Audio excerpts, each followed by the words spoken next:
This is the Hyatt Hotel in Baguio City before an earthquake shook the city in 1991.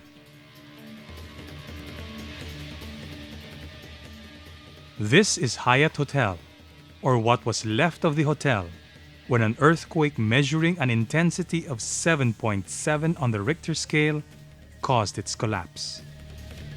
Earthquakes unleash such great power that one can never be prepared when it strikes, even when modern technology makes it possible to predict it.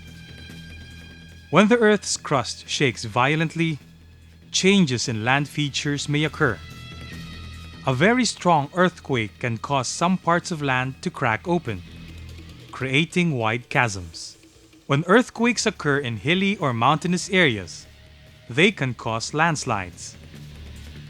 Earthquakes in sandy areas can also cause sand blows or sand boils, which are small mounds of wet sand that look like craters. Some affected areas of strong earthquake create slumps or a great decline instead of chasms.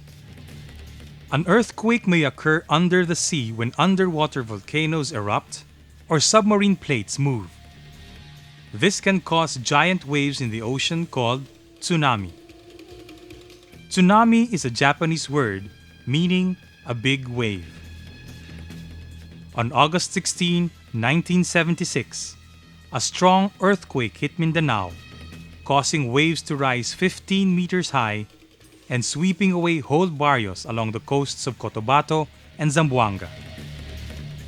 Many people lost their lives and properties.